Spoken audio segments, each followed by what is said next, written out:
Yeah, so similarity models for sequence data, as I said before, the typical approach is that we use distance-based data mining models to analyze sequence data. So the most important question here then is how can we measure sequential data? How can we account for the sequential nature of the data when we compute the similarity of this specific data representation? We want to introduce three specific similarity models or distance measures, similarity measures that can do the job, and that will be the Hamming distance, the edit distance, and the so-called longest common subsequence, which is actually a similarity model and not a distance. Yeah? So Hamming distance is a very simple approach. We will see that next year, which is quite similar to the Euclidean distance on vector data, which uses a naive alignment of the sequences. So a very important notion when it comes down to comparing sequences will be how to align the sequences in order to compare the individual snapshot values, so to say.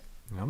So edit distance is a so-called transformation-based approach, measuring the edit costs for transforming one sequence into another, which somehow computes the optimal alignment of these sequences, or cost optimal alignments of two sequences. And LCSS utilizes a third common basis sequence and is some kind of variant to the edit distance. And we will have a look on all those three as explained before, and we will start with the Hamming distance. So the Hamming distance just counts the number of positions with different elements. Yeah? So it basically accounts for the fact that objects are sequences of some symbols. The symbols can be categorical or whatever.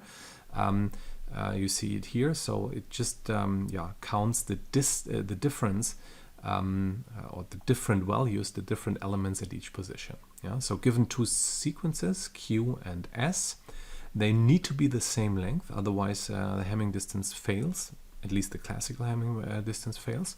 So the Hamming distance is defined as follows. It sums up the difference or different elements actually. Yeah? So delta xy is 0 if x equals to y, and else it's 1. So it's a distance. It counts or increases the count sorry, if the elements are different. If not, it doesn't increase the count. Yeah. So the maximum distance is n, and the minimum distance is 0. If the two sequences are the same, having the same symbols at each position, then it's 0 obviously, and if they are completely different, then it's n. Yeah. It uses artificial symbols as a fill-up for sequences of different length. So if you have two sequences which are not the same length, then you can use this workaround stated down here. And we see an example on the next slide where you see this filling or this fill-up with artificial symbols. So here's the example. The first sequence is 3, and the second one is tree. And then you use, since 3 has obviously 5 symbols and tree has obviously only 4 symbols, so you use this artificial symbol, which is this point here, to fill up S. Yeah, and you typically fill it up at the end of the sequence with the Hamming distance. Yeah. You see here this visualization. So this symbol here indicates a match. So here the Hamming distance counts 0 for this position in the sequence, and this symbol here, the X, is a mismatch. So we have 1, 2, 3 mismatches obviously. So the Hamming distance is 3. Yeah? And we have 2 matches. So they are not counted, obviously, as we said before. Yeah. So the observation here is, well, it's obviously a very strict matching, which is somehow reminds you to the Euclidean distance. Yeah. So we just compare each individual position in the sequence, which is like we compare each individual feature. So we basically think take each position as a feature and then compare each position with the corresponding value in the other sequence. And if you have similar subsequences that are not aligned appropriately, like REE here, they are subsequences. We have this subsequence REE in both sequences here, but they are not aligned properly. So that's why you cannot really, or Hamming distance cannot consider those subsequences here, because you don't allow any kind of alignment. In the time series, we will talk about time warping. In the sequence, we'll talk about alignment, or say talk about alignment. So you don't allow any alignment here in the Hamming distance.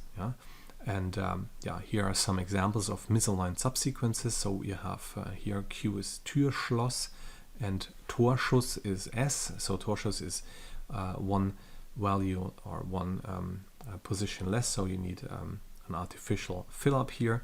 And then you have also R here, which is Abschuss, which is where you need two additional fill up positions here.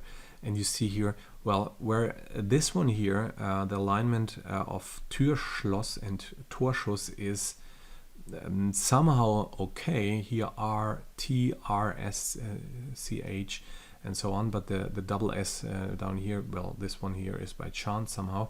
So this the similarity between Q and S is only 4, but Abschuss is quite similar to Torschuss.